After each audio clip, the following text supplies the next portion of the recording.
नमस्कार, आदाब।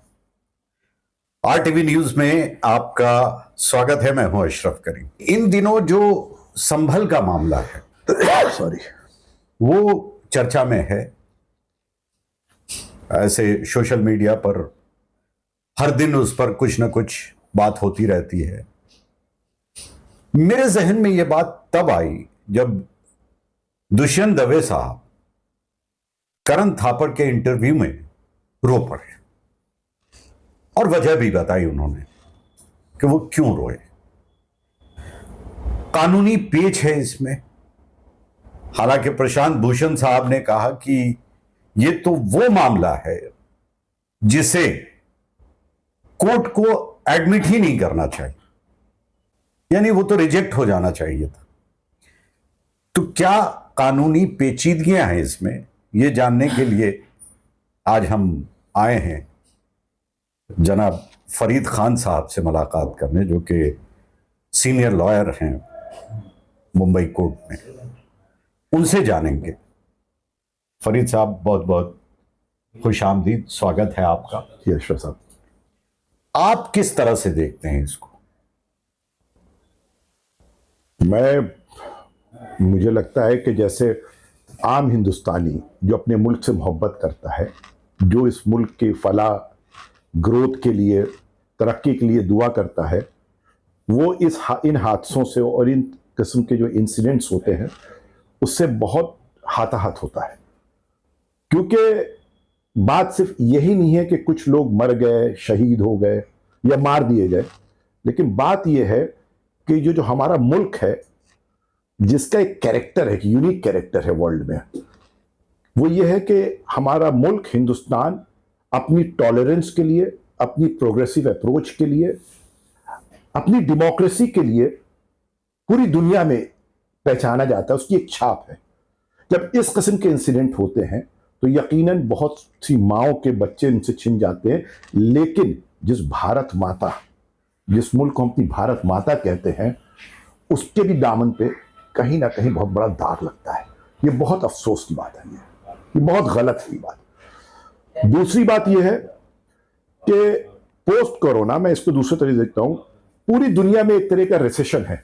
पूरी दुनिया हिंदुस्तान की तरफ एक उम्मीद की नजर से देखती है कि ये विश्व गुरु है। विश्व गुरु नहीं है तो हो सकता है ये मुल्क पूरी दुनिया को सोलास प्रोवाइड कर सकता है। ये पूरी दुनिया के लिए एक रे ऑफ होप है। अगर जिसको पूरी दुनिया as a ray of hope देखती हो, उसी मुल्क में अनफॉर्चुनेटली अगर डिस्टर्बेंसेस हो जाए तो हमारा मुल्क ही सरफर नहीं करेगा, बल्कि तमाम दुनिया के लोग इससे आशा करते हैं कि ये एक स्रोत है तरक्की का, वो सब भी मायूस होते हैं। तो इस किस्म के जो क्राइम्स होते हैं, इस किस्म के जो डिस्टर्बेंसेस होते हैं, वो these are not crime against the country only, but they are crime against the humanity in itself. तो मैं इसको लार्जर एंगल से देखता हूं। ये आज की बात नहीं है। एक लंबे अरसे से इस तरह की चीजें होती रही जी, जो आपने भी देखा और हमने भी देखा। अब इसके पीछे की जो राजनीति है और उसका जो रिजल्ट है वो भी हमने और आपने देखा। लेकिन आज भी मैं ये दावे के साथ कह सकता हूं कि इस देश में एक बड़ी आबादी है जो ये सब जो चीजें हो रही हैं उसे पसंद नहीं करता है, लेकिन कानूनी दावपेच के तहत इस तरह की चीजें जो की जाती हैं वो काफी तकलीफ दे, और वो आगे चल के जी, आने वाली जनरेशन के लिए भी तकलीफ दे हो। बिल्कुल। क्योंकि 500 साल पहले क्या हुआ जी, या 1000 साल पहले क्या हुआ, वो आज क्यों तलाश रहे हैं, उसकी जरूरत क्या आन पड़ी। जी, एक कानून बन गया है, कैसे इस तरह के केस को एडमिट कर लिया जाता है और फिर उसमें डायरेक्शन भी दे दिया जाता है। आपको क्या लगता है कि ये सही है या गलत? देखिए, इसमें बहुत बड़ा क्लासिक एग्जाम्पल जो है बाबरी मस्जिद का जजमेंट है अपने में। जब बाबरी मस्जिद का जो डिस्प्यूट था वो एक्चुअली टाइटल डिस्प्यूट था. That was a dispute which has a legal connotation in it, जिसमें कानूनी दांव पेश थे. टाइटल डिस्प्यूट था और ये अनफॉर्चुनेट डिस्प्यूट कई सौ सालों से चला आ रहा था, जिसके वजह से बहुत अनरेस्ट था हमारे मुल्क में. एक्चुअली कम्युनिटीज के बीच में इतना नहीं था जितना पॉलिटिकल पार्टीज ने बना दिया था इसको. तो जब ये जजमेंट सुप्रीम कोर्ट का आया, मुझे लगता है कि ये जजमेंट एक बहुत सेंसिबल जजमेंट था. यकीनन ये जजमेंट लॉ पॉइंट से सही जजमेंट नहीं था, with due regards to the Supreme Court. ये लॉ पॉइंट पे सही जजमेंट नहीं था क्योंकि टाइटल डिसाइड होना था. लेकिन in the largest interest of the country ये जजमेंट बिल्कुल ठीक था कि वंस फॉर ऑल ये मैटर रामचंद्र जी श्री राम के नाम पे जो मैटर उठा था, जिसमें सुप्रीम कोर्ट ने कहा इन the larger conscious of the country, ये जजमेंट, ये इसमें मंदिर बनना चाहिए. ये जजमेंट इस डिस्प्यूट को खत्म करने के लिए हमेशा के लिए अच्छा जजमेंट था. लेकिन ऑफ कोर्स लॉ पॉइंट से it was not a good judgment. चलो, in the larger interest of the country ये जजमेंट आया, सबने इसको एक्सेप्ट किया और सबने ये सोचा कि आज के बाद ये जो बड़ा दिल हमारे हिंदुस्तान के लोगों ने दिखाया, जिसमें स्पेशली जो हमारी माइनॉरिटी कम्युनिटी है, उन्होंने इसको बड़ी ग्रेसफुली एक्सेप्ट किया कि एक छोटे भाई ने अपने बड़े भाई को उसकी आस्था के नाम पे, जो उसको बहुत प्यार थी जिससे, उसको हैंड ओवर कर दिया. और सुप्रीम कोर्ट के, जिसको हम कहते हैं जुडिशियल एक्टिविज्म के नाम पे, जो सुप्रीम कोर्ट ने ये एक जो रास्ता निकाला था, जबकि हम जुडिशरी से ये एक्सपेक्ट करते हैं कि लॉ पॉइंट पे डिसीजन होंगे. चलो, लॉ पॉइंट पे डिसीजन नहीं हुआ और ये डिसीजन हुआ कि वहां पे बाबरी मस्जिद की जगह अब राम मंदिर बनेगा. उसके बाद जब आप अगर उसका जजमेंट पढ़ें, वो जजमेंट अपने में एक लॉ है. जिस तरह से हम हवाला देते हैं 1991 एक्ट का, इसी तरीके से सुप्रीम कोर्ट का बाबरी मस्जिद का जो जजमेंट है वो अपने में एक लॉ है. बिकॉज सुप्रीम कोर्ट भी लॉ बना सकता है अगर उसके प्रिंसिपली उस जजमेंट को अगर फॉलो करें in the letter in the spirit, तब उसको फॉलो करते हुए लोअर कोर्ट्स को इसको एडमिट बिल्कुल नहीं करना चाहिए था.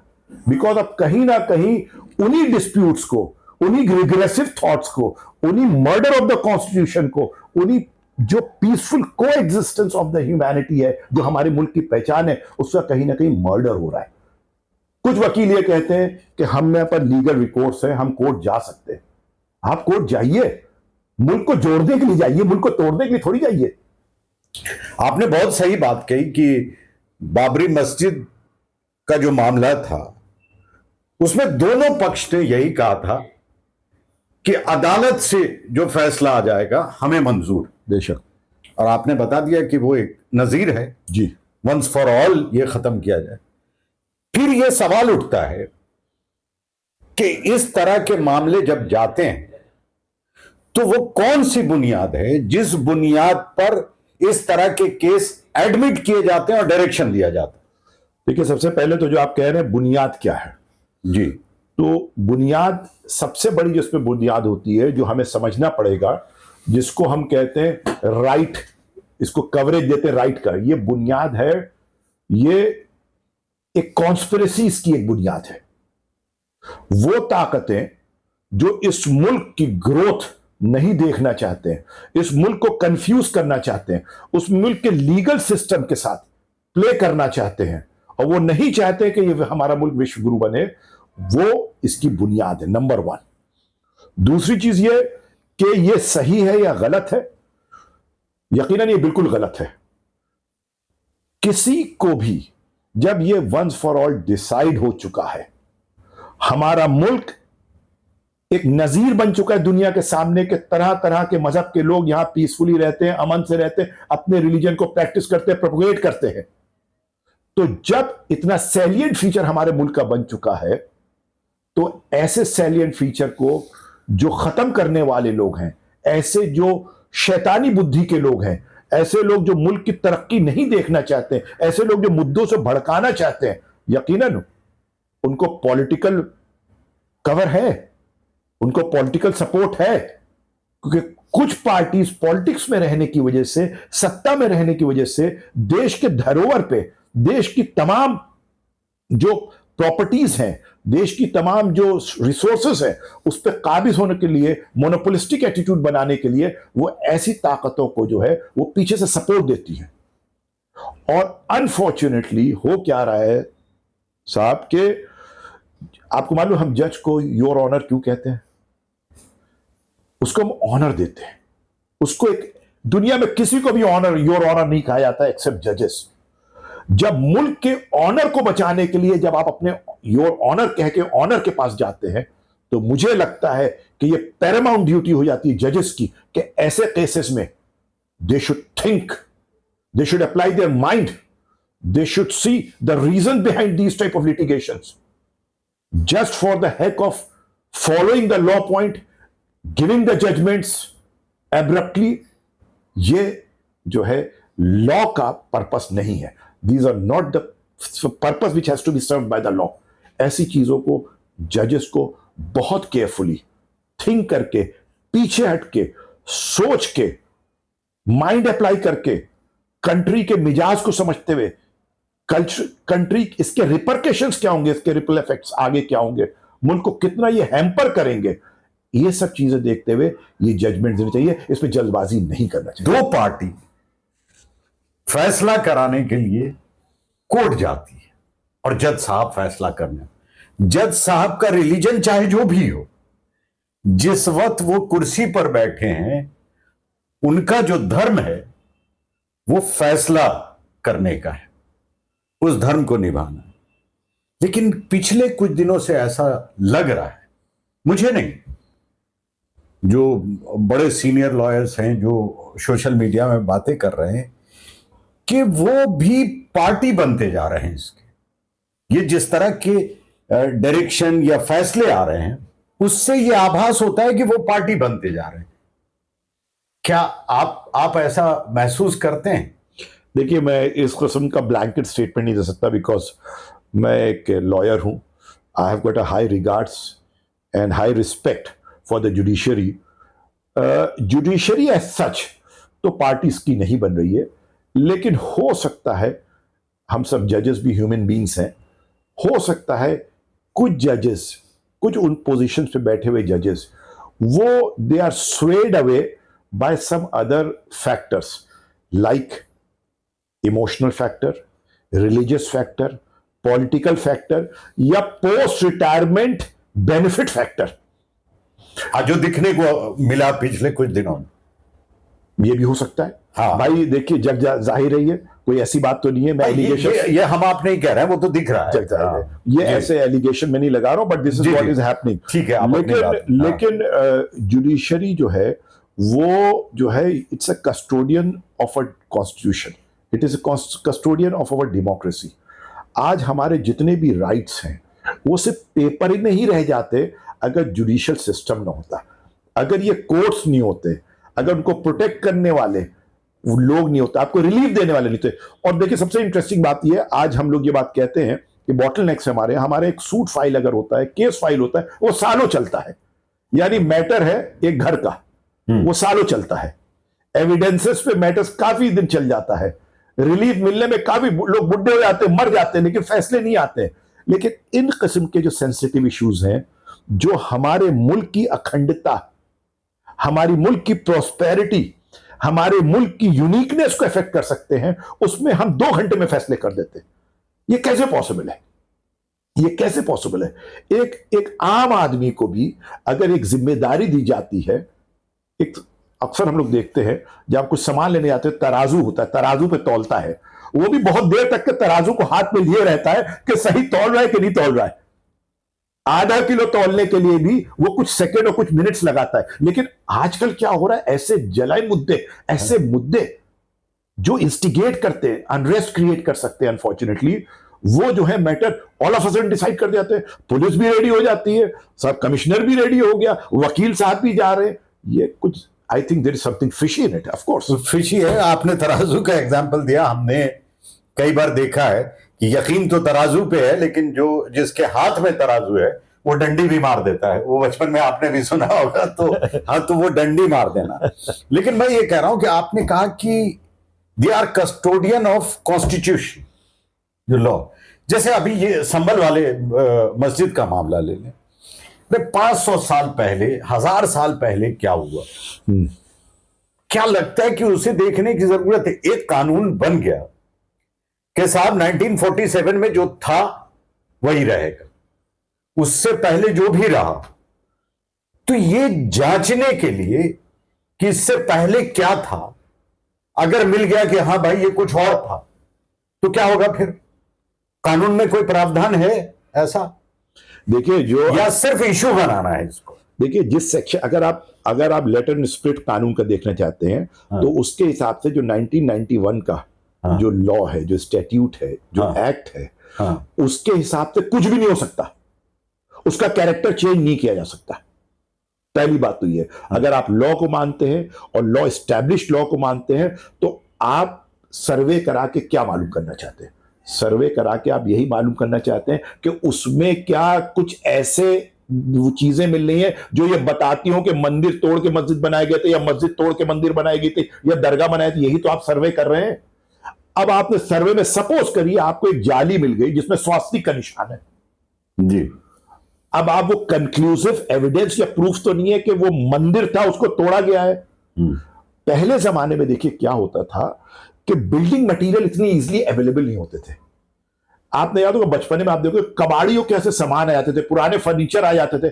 क्या जिस टाइम हम फर्नीचर या मेज अपने घर में लाते थे, तो क्या उस मेज को लाते वक्त हम ये सोच के लाते थे कि हिंदू की मेज है, मुसलमान की मेज है?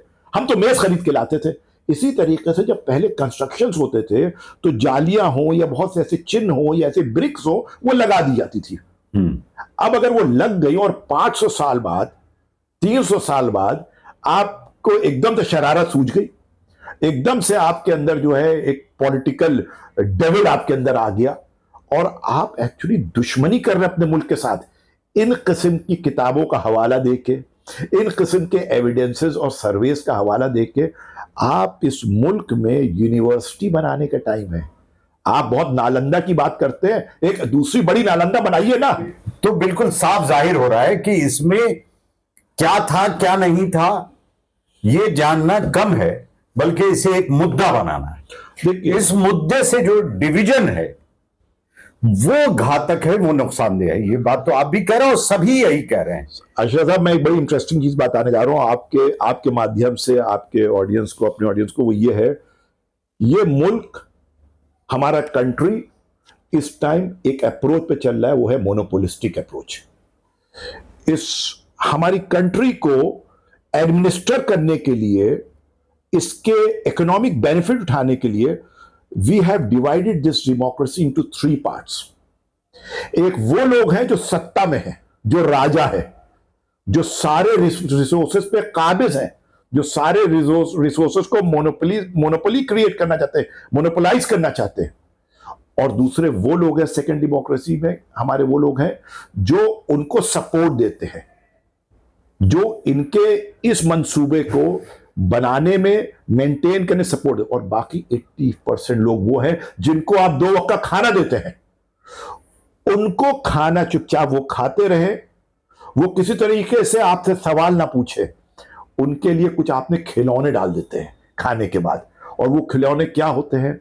यही सब मुद्दे, बाबर ने क्या किया था, अकबर ने क्या किया था। भाई हिस्ट्री जो है, it's a beautiful thing. History से आप अच्छी चीजें निकालिए ना, हिस्ट्री से वो चीजें निकालिए जो हमारे लिए, हमारे फ्यूचर को और मजबूत बनाती हो। आप कन्फ्लिक्टिंग इश्यूज क्यों क्रिएट कर रहे हैं, वो भी इस वक्त जब मुल्क हमारा जो है वो आगे तरक्की की तरफ अग्रसर है, जो आगे बढ़ रहा है। हम वही लोग हमेशा कहते हैं कि आगे बढ़ो, अपने पास की तरफ मुड़ के मत देखो जी। तो खैर ये करना चाहिए।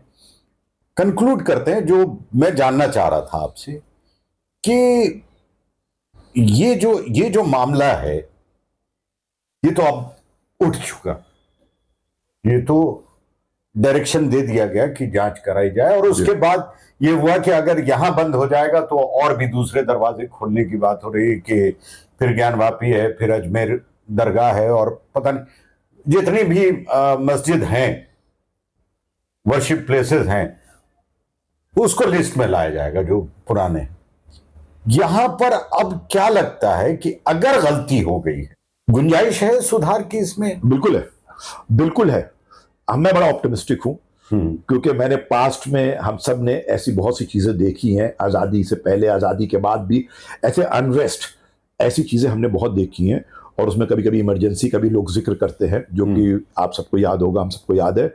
लेकिन आई एम वेरी होपफुल कि इस मुल्क में अगर शरारती तत्व हैं, अगर मीन ग्रुप्स हैं, अगर ऐसे लोग हैं जो इस मुल्क को जो है वो अपने मंसूबों से गिराना चाहते हैं, कमजोर करना चाहते हैं, तो बहुत ज्यादा ऐसे लोग हैं इस मुल्क में जो बहुत ही कंस्ट्रक्टिव हैं, जो अपने मुल्क से मोहब्बत करते हैं, जो बहुत प्रोग्रेसिव हैं।